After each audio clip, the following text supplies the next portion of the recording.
Hello, good morning to all of you. आप सभी लोग कैसे हैं? आई होप आप सभी लोग बहुत अच्छे होंगे, राइट। तो चलिए आज का हम डिस्कशन स्टार्ट करते हैं। तो ये हमारी बायोलॉजी का नेक्स्ट लेक्चर रहेगा, है ना। इससे पहले हमने 5 लेक्चर्स डिस्कस कर लिए हैं, 5 वीडियो आ चुकी हैं बायोलॉजी पर, जिसमें हमने स्टडी किया था सेल बायोलॉजी। सेल बायोलॉजी में हमने सेल ऑर्गेनल्स, है ना, सेल ऑर्गेनल्स के बारे में पढ़ा था।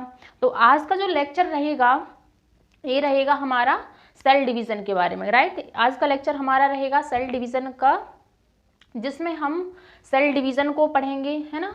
और काफ़ी दिनों के बाद क्लासेस स्टार्ट हो रहे हैं तो थोड़ा नया सा लग रहा है, राइट। और ये कुछ मैंने अपना सिस्टम को अपडेट भी किया है। ये जो बोर्ड है ये बड़ा बोर्ड है, पहले छोटा सा बोर्ड था। और अभी जो मैं वीडियो रिकॉर्ड कर रही हूँ ये मैं अपने जो एक कैमरा है लैपटॉप पे लगाने वाला उससे रिकॉर्ड कर रही हूँ, प्लस और जो वीडियो अपलोड करूँगी वो मैं लैपटॉप से करूँगी, राइट। तो थोड़ा मैंने सिस्टम में अपग्रेडेशन किया है जिससे कि थोड़ा मतलब नया सा लगे, थोड़ी वीडियो की क्वालिटी अच्छी हो सके, राइट। तो चलिए हम अपना लेक्चर स्टार्ट करते हैं बिना किसी देरी के। तो जैसे कि हमने पढ़ा था, राइट, सेल पढ़ा था हमने। सेल होती है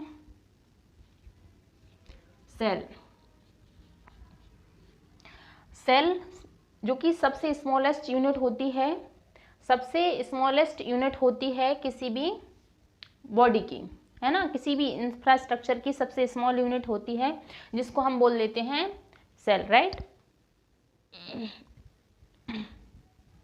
और इसमें सेल के अंदर हमने पढ़ा था कि सेल ऑर्गेनल्स होते हैं, जैसे कि माइटोकॉन्ड्रिया, है ना। जैसे हमने पढ़ा था माइटोकॉन्ड्रिया,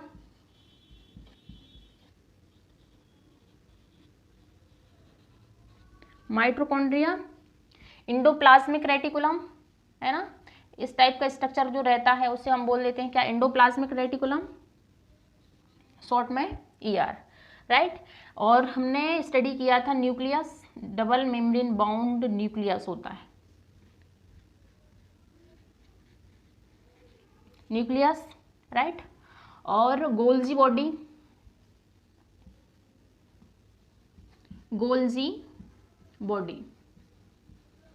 बॉडी, राइबोसोम्स, है ना, राइबोसोम्स,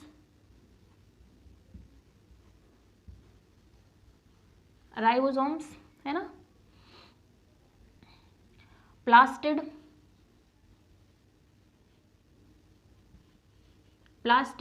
राइट, प्लास्टिड पढ़ा था। इस तरीके से हमने पढ़ा था कि ये हमारी सेल रहती है, सेल के अंदर बहुत सारी जो फ्लोटिंग बॉडी है साइटोप्लाज्म में, जो फ्लूइड भरा रहता है सेल के अंदर, जिसमें सारे सेल ऑर्गेनल फ्लोट करते रहते हैं, तैरते रहते हैं। इन सभी को हम क्या बोल देते हैं, सेल ऑर्गेनल्स। तो सेल ऑर्गेनल्स के बारे में हमने सारे सेल ऑर्गेनल्स के बारे में करके डिस्कस किया था, अच्छे तरीके से डिस्कस किया था। तो आप लोग प्रीवियस वीडियोस में आप जाके देख सकते हैं, राइट। तो इसके बाद जो हम पढ़ेंगे वो है हमारा सेल डिवीज़न। तो सेल डिवीज़न में क्या होता है कि जो हमारी बॉडी है, हमारी बॉडी एक सिंगल सेल से बनी रहती है। हमारी जब बॉडी स्टार्ट होती है बनना, वो एक सिंगल सेल से स्टार्ट होती है, है ना, जिसको हम बोल देते हैं क्या, जायगोट। तो जायगोट क्या होती है, एक सिंगल सेल होती है।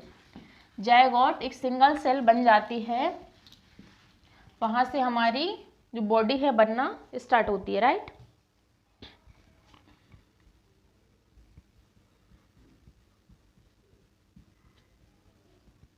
सेल डिवीजन, है ना। तो हमारी इतनी बड़ी जो बॉडी रहती है, किसी भी लिविंग ऑर्गेनिज्म की जो बॉडी रहती है इतनी बड़ी रहती है, सिंगल सेल की तो बनी नहीं रहती कि एक ही सेल है इसमें और एक ही सेल से बनी रहती है, नहीं। जैसे जैसे जो हायर एनिमल्स रहते हैं, ऑर्गेनिजम्स रहते हैं, उनकी बॉडी मल्टीपल सेल्स से मिलके बनी रहती है। तो जब भी मल्टीपल सेल्स कैसे बनेंगी, है ना, इनमें क्या होगा कि एक सेल से क्या होगी, 2 सेल बनेगी, 2 से क्या होगी, 4 सेल बनेगी, है ना, 4 से 8 सेल बनेंगी। इस तरीके से क्या है, ये सेल्स में डिवीज़न होता रहता है, और जिससे क्या होती है कि जो हमारी बॉडी है, हमारी बॉडी ग्रो करती रहती है ना। जैसे ह्यूमन का एग्जाम्पल लेंगे हम, तो हमारी जो बॉडी है एक सिंगल सेल से बनी हुई है, सिंगल सेल से बनना स्टार्ट हुई थी, है ना। सबसे पहले क्या होता है कि जाइगोट सेल बनती है ना, जाइगोट बनता है। हमारी बॉडी जब स्टार्ट होती है फर्टिलाइजेशन के बाद, जो फर्टिलाइज्ड एग रहता है उसे हम जाइगोट बोलते हैं, है ना। जो हमारा रिप्रोडक्शन वाला चैप्टर है उसमें हम जाइगोट क्या होता है, किस तरीके से रिप्रोडक्शन होता है, किस तरीके से ये सारी प्रोसेस होती है, वो हम आगे पढ़ेंगे, राइट। तो इस जाइगोट एक सिंगल सेल रहती है, सिंगल सेल डिप्लॉयड सेल रहती है। जाइगोट जब बन जाता है डिप्लॉयड हो जाती है सेल, राइट। तो इस सेल से, सिंगल सेल से क्या होता है, 1 से 2 सेल, 2 से 4 सेल, इस तरीके से जाइगोट डिवाइड होता है। जाइगोट डिवाइड होता है और इससे मल्टीपल सेल्स बनती हैं, है ना। तो इस डुप्लीकेशन को ही हम क्या बोल देते हैं, इस डुप्लीकेशन को ही क्या बोल देते हैं हम, सेल डिवीजन, राइट। तो ये सेल डिवीजन होता है सेल डिवीजन 2 टाइप का रहता है, सेल डिवीजन 2 टाइप का होता है, 2 प्रोसेस रहती है सेल डिवीजन की, जिसमें से हम आज पढ़ेंगे, एक को पढ़ेंगे, राइट, एक को हम नेक्स्ट लेक्चर में पढ़ेंगे। तो जो फर्स्ट प्रोसेस है सेल डिवीजन की वो है क्या, माइटोसिस एंड अनदर जो प्रोसेस है सेल डिवीजन की उसे हम बोल लेते हैं मियोसिस, है ना। तो माइटोसिस एंड मियोसिस 2 प्रोसेस है सेल डिवीजन की, जिसके थ्रू सेल का डिवीजन होता है ना। तो इस माइटोसिस में क्या होता है ना, अब एक एक करके हम देखेंगे, मियोसिस को बाद में देखेंगे, पहले हम देखेंगे माइटोसिस को। तो माइटोसिस प्रोसेस में क्या होता है, इसमें जो डिप्लॉयड सेल रहती है 2n, है ना, 2n जैसे हम बोले, तो डिप्लॉयड वाली सेल रहती है ना, वो क्या होती है, एक सेल से इसमें 2 सेल बनती हैं, और ये दोनों ही सेल क्या रहती हैं, 2n वाली रहती हैं, 2n मतलब कि दोनों ही सेल क्या होती हैं, डिप्लॉयड होती है, राइट। तो ये होती है प्रोसेस हमारी माइटोसिस डिवीजन की, जिसमें एक सेल से 2 सेल बनती हैं। अब माइटोसिस जो प्रोसेस है सेल डिवीजन की, ये 4 फेज में अकर होती है ना। इस 4 फेजेस इसके रहते हैं, जिससे ये पूरा माइटोसिस प्रोसेस होती है, उसको हम एक करके देखते हैं, राइट।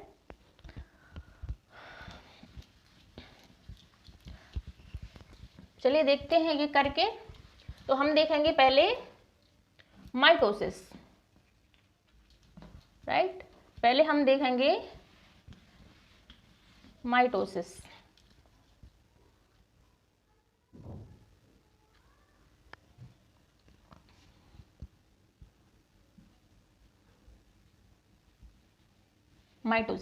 राइट। तो माइटोसिस में सबसे पहले क्या होती है, इसके 4 फेज रहते हैं, है ना। तो सबसे पहले हम देखेंगे जो पहला फेज रहता है इसका prophase, first, second metaphase,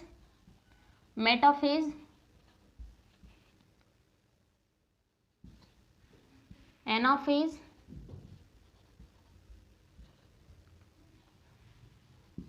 telophase, right, है ना। तो इस तरीके से जो माइटोसिस प्रोसेस है ये कुछ फेजेस से निकलती है, कुछ फेजेस के थ्रू इसको जाना पड़ता है, जिससे कि पूरी सेल का डिवीजन प्रॉपर तरीके से होता है, राइट। तो पहला फेज है इसमें prophase, metaphase, anaphase and telophase, right, ध्यान रखिएगा। अब इसके पहले, सबसे पहले जब हम स्टार्ट करेंगे तो जो रेस्टिंग पीरियड रहता है सेल जब पूरी तरीके से बन चुकी होती है, और या फिर वो सेल को डिवीजन होने से पहले एक जो फेज रहता है जिसे हम बोल लेते हैं इंटरफेज, है ना, इंटरफेज। तो इंटरफेज को हम एक रेस्टिंग पीरियड बोलते हैं, है ना, रेस्टिंग फेज होता है जिसको हम क्या बोलते हैं उसको इंटरफेज। तो इसको हम सबसे पहले पढ़ेंगे। ये क्या होता है, एक रेस्टिंग पीरियड रहता है। सेल जब बनती है तो इसमें क्या होती है, सेल की साइज बड़ी होती है, सेल की साइज क्या होती है, ग्रो करती है, सेल साइज ग्रो करती है, right. Cell size cell grow होती है और इसमें क्या होती है, प्रोटीन की सिंथेसिस होती है, प्रोटीन की सिंथेसिस होती है,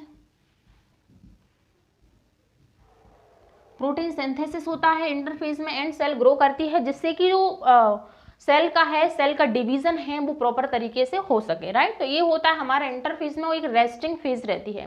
देन आता है हमारा, अब हम एक एक करके सारे फेजेस पढ़ेंगे, तो वो है हमारा प्रोफेज, है ना, प्रोफेज।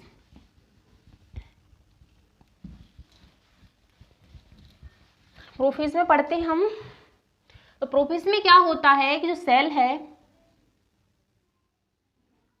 प्रोफेज में जो सेल है, सेल का जो न्यूक्लियस होता है, सेल का जो न्यूक्लियस होता है डबल मेम्ब्रेन बाउंड जो रहता है इस तरीके से, है ना, सेल का ये न्यूक्लियस है, ये पूरी तरीके से कंडेंस हो जाता है ना, ये न्यूक्लियस है पूरे तरीके से कंडेंस हो जाता है। इसमें हमें जो क्रोमोसोम्स दिखते हैं वो क्रोमोसोम्स हमें दिखाई नहीं देते हैं, क्रोमोसोम्स हमें दिखाई नहीं देते हैं और ये पूरी तरीके से कंडेंस हो जाता है ना, इस तरीके से। और ये न्यूक्लियस है, न्यूक्लियस की जो मेम्ब्रेन्स हैं वो प्रॉपर हमें, वो भी हमें प्रॉपर दिखाई नहीं देती है ना, मेम्ब्रेन है जो न्यूक्लियस की मेम्ब्रेन है वो भी प्रॉपर दिखाई नहीं देती, इस तरीके से पूरा ये कंडेंस हो जाता है, राइट। तो ये होता है हमारा प्रोफेज में, है ना,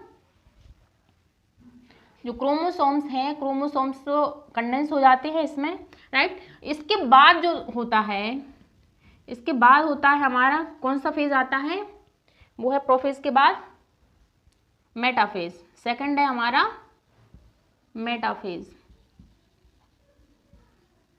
मेटाफेज में ये जो भी क्रोमेटिन जो नेटवर्क है, क्रोमेटिन जो मटेरियल है जो कंडेंस हो जाता है, इसके फिर इसमें क्या होता है मेटाफेज में, एक क्रोमोसोम्स है, नंबर ऑफ क्रोमोसोम्स है, क्रोमोसोम्स का स्ट्रक्चर अच्छे से दिखाई देने लगता है, क्रोमोसोम्स का जो स्ट्रक्चर है वो अच्छे से दिखाई देने लगता है और इसमें इस तरीके से जो क्रोमोसोम हैं वो पेयर में दिखाई देने लगते हैं, क्रोमोसोम्स हैं, क्रोमोसोम्स का पेयर बन जाता है, इस तरीके से वो पेयर में दिखाई देने लगते हैं, क्रोमोसोम्स पेयर में दिखाई देने लगते हैं, पेयर बना लेते हैं और ये इस तरीके से जो सेंट्रोमियर रहती है क्रोमोसोम्स की, सेंट्रोमियर से अटैच दिखाई देने लगते हैं और ये यहाँ पे रहता है क्या, ये स्पिंडल फाइबर रहते हैं, सेंट्रियोल रहता है, सेंट्रियोल रहता है जो कि स्पिंडल फाइबर्स को जनरेट करता है, जिससे कि क्या होता है कि ये जो क्रोमोसोम्स हैं, क्रोमोसोम्स एक पोल से मतलब सेंट्रल पोल से, सेंटर में जो यहाँ पे इन्होंने एक प्लेट बनाई हुई है, इक्वेटोरियल प्लेट बनाई हुई है, इससे क्या होता है ये स्पिंडल फाइबर इसको जो पोल की साइड खींच लेते हैं, राइट। तो ये होता है, ये होती है हमारी मेटाफेज में जो इसकी कंडीशन रहती है सेल की, है ना। तो इसे क्या बोलते हैं हम, जो ये प्लेट बनी हुई है इस तरीके से, इसे बोलते हैं हम इक्वेटोरियल प्लेट या फिर मेटाफेज प्लेट बोलते हैं, है ना, मेटाफेज प्लेट इसको बोलेंगे, राइट। तो ये बन जाती है मेटाफेज प्लेट, और जो कि इक्वेटर, जो कि मतलब मिडिल में सेल है, सेल के मिडिल में इस तरीके से क्रोमोसोम्स दिखाई देने लगते हैं और फिर ये स्पिंडल फाइबर से अटैच हो जाते हैं, जिससे कि नेक्स्ट फेज में ये अपोजिट पोल की साइड ये मूव कर जाते हैं, राइट। तो देखते हैं अब नेक्स्ट जो हमारा फेज रहता है वो रहता है हमारा एनाफेज, है ना, एनाफेज, राइट। तो हम यही देख लेते हैं एनाफेज। एनाफेज में जो सेल रहती है, सेल के अपोजिट पोल पर जो क्रोमोसोम्स हैं वो पहुंच जाते हैं, जो स्पिंडल फाइबर हैं ये खींच ले जाते हैं, तो इस तरीके से जो क्रोमोसोम हैं वो अपोजिट पोल स्प्लिट होके सेंट्रोमियर से जब जुड़े रहते हैं, वहाँ से ये स्प्लिट होके ये अपोजिट पोल की साइड पहुंच जाते हैं, राइट, इस तरीके से, है ना। डिवीजन के लिए तैयार हो रही है सेल, राइट। देखिएगा आप लोग इस तरीके से, ये सेंट्रियोल है, इसने अपनी साइड इनको खींच लिया है क्रोमोसोम्स को, राइट, इस तरीके से।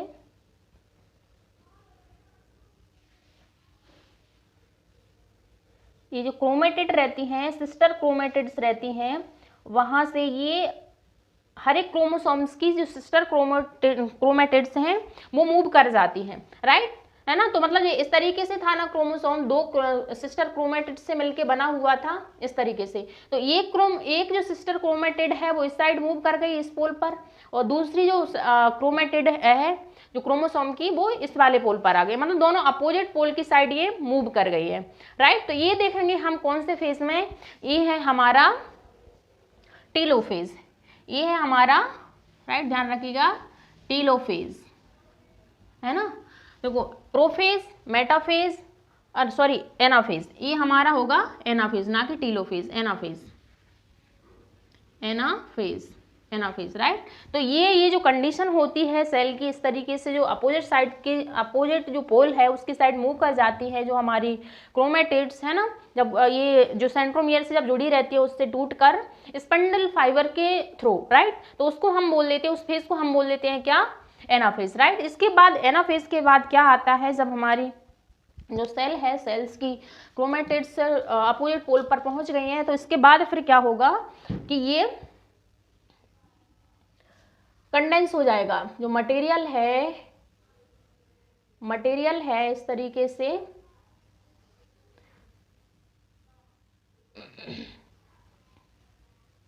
जो मटेरियल है, जो क्रोमेटिड्स हैं वो फिर से दिखना बंद हो जाएंगे, क्रोमेटिड्स हैं वो दिखना बंद हो जाएंगी, और ये पूरा मटेरियल है ये कंडेंस हो जाएगा। जो भी क्रोमेटिड्स ये अपोजिट पोल की साइड मूव की थी, ये पूरा मटेरियल क्या हो जाएगा, कंडेंस हो जाएगा। फिर से हमें क्या है, ये क्रोमोसोम्स दिखाई नहीं देंगे, क्रोमेटिड्स हमें दिखाई नहीं देगी, है ना। इस तरीके से ये अपोजिट पोल पर पहुंच जाएंगे, है ना। ये तो ये हो जाता है हमारा जो सेल डिवीजन का लास्ट पार्ट है, जिसे हम बोल लेते हैं क्या, टीलोफेज।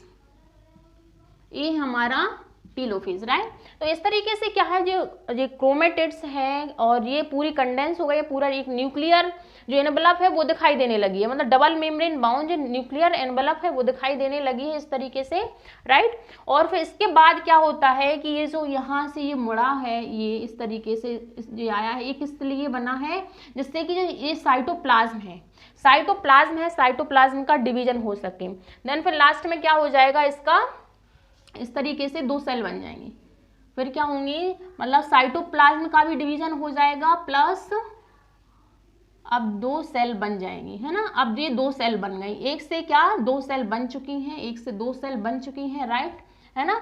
और ये पूरा इस तरीके से जो हमारी माइटोसिस प्रोसेस है वो कंप्लीट हो गई है ना। और यहाँ साइटोप्लाज्म का भी डिवीजन हो गया, तो साइटोप्लाज्म के डिवीजन को हम क्या बोल देते हैं, साइटोकाइनेसिस, है ना, साइटोकाइनेसिस, राइट। दो जो न्यूक्लियर का डिवीजन हुआ, ये जो न्यूक्लियर का डिवीजन हुआ, जो हमने देखा क्रोमोसोम्स का डिवीजन हुआ, उसको हम बोल लेते हैं क्या, कैरियोकाइनेसिस। एंड जो लास्ट में जो डिवीजन होता है, जिसमें साइटोप्लाज्म एक दो सेल में डिवाइड हो जाता है, कुछ साइटोप्लाज्म इस साइड पहुंच जाएगा, कुछ इस साइड, इस तरीके से ये सेल डिवाइड हो जाती है, इस तरीके से ये सेल डिवाइड हो जाती है ना। तो साइटोप्लाज्म के डिवीजन को हम बोल लेते हैं साइटोकाइनेसिस, राइट। एंड जो न्यूक्लियस है, न्यूक्लियस के डिवीजन को हम बोल लेते हैं कैरियोकाइनेसिस,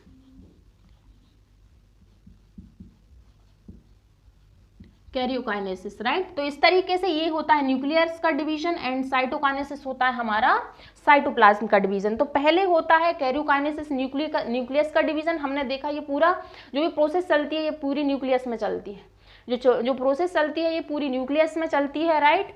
तो एंड और जो लास्ट में यहाँ क्या हो गया, न्यूक्लियस का डिवीजन हो गया, तो जिसे हम बोले कैरियोकाइनेसिस। एंड लास्ट में जो डिवीजन होता है फिर साइटोप्लाज्म का दो सेल बनने के लिए, तो उसे हम बोल लेते हैं साइटोकाइनेसिस। इस तरीके से ये क्या हुई, दो सेल का फॉर्मेशन हो गया एक सिंगल सेल से, राइट। तो इसको हम बोल लेते हैं, इस पूरी प्रोसेस को हम बोल लेते हैं क्या, माइटोसिस डिवीजन। इस तरीके से होता है ये हमारा सेल का डिवीजन माइटोसिस प्रोसेस के थ्रू, राइट। तो हमें 4 फेज याद रखनी है हमारे माइटोसिस प्रोसेस की, वो है prophase, metaphase, anaphase and telophase, right. तो ये 4 फेज में हमारा जो पूरा है सेल डिवीजन की जो प्रोसेस है वो कंप्लीट होती है। इसके बाद जो प्रोसेस रहती है जिसके थ्रू क्या होता है, एक सेल से, सिंगल सेल से 4 सेल बनती है, जिसे हम बोल लेते हैं मियोसिस डिवीजन। और इस मियोसिस डिवीजन में जो हमने पढ़ा था कि ये जो सेल है माइटोसिस में क्या होती है, 2n वाली सेल रहती है, इसमें नंबर ऑफ क्रोमोसोम्स घटते नहीं है। जैसे कि अगर हमारे जो सेल है, सेल के अंदर न्यूक्लियस है, न्यूक्लियस में अगर 46 क्रोमोसोम्स हैं तो जो डॉटर सेल बनेगी इसमें भी जो क्रोमोसोम्स का नंबर रहेगा वो भी 46 ही रहेगा। इसमें 23 एंड 23 नहीं होगा। इसमें नंबर ऑफ क्रोमोसोम्स घटते नहीं है माइटोसिस प्रोसेस में, जबकि जो मियोसिस प्रोसेस होगी उसमें नंबर ऑफ क्रोमोसोम्स हाफ हो जाते हैं, राइट। तो ये कुछ डिफरेंस रहता है। देन हम इसके बाद जो पढ़ेंगे वो मियोसिस प्रोसेस को हम डिटेल में डिस्कस करेंगे, राइट। तो ये थी हमारी माइटोसिस प्रोसेस, सिंपल सी प्रोसेस थी जिसको हमने डिस्कस किया, राइट। आई होप आप लोगों को ये चारों फेज माइटोसिस प्रोसेस के समझ आए होंगे, है ना। तो माइटोसिस प्रोसेस है ये जो हमारे सेक्स सेल रहती हैं उसको छोड़कर जो सारी सेल्स रहती है, सारी सेल्स में माइटोसिस डिवीजन रहता है। जहाँ पर हैप्लॉइड सेल बनती है वो वहाँ पर जो डिवीजन होता है वो माइटोसिस होता है ना। और ये माइटोसिस प्रोसेस है, इससे क्या होता है कि जहाँ कभी भी हमारी बॉडी में इंजरी हो जाती है तो उससे रिकवर करने के लिए सेल्स का मल्टीप्लिकेशन होना ज़रूरी रहता है, जिससे कि जो हमारा बॉडी का पार्ट है वो रिकवर हो जाए, राइट। जिससे कि हमारा जो बॉडी का पार्ट है वो रिकवर हो जाए। इसलिए हमें हमारी बॉडी में जो माइटोसिस प्रोसेस है उसकी नीड रहती है, इससे हमारी बॉडी मेंटेन रहती है, राइट। इससे आने वाले लेक्चर में हम पढ़ेंगे मियोसिस डिवीज़न। आज का लेक्चर थोड़ा छोटा ही रख रही हूँ मैं, राइट, है ना, जिससे कि मुझे अपलोड करने में प्रॉब्लम ना हो। नेक्स्ट जो लेक्चर हमारा आएगा वो आएगा हमारा माइटोसिस डिवीज़न का। इस तरीके से हमारे साइंस के लेक्चर हैं वो आते रहेंगे, राइट। तो चलिए आज के लिए इतना ही। आई होप आप लोगों को समझ आया होगा। Thank you to all of you.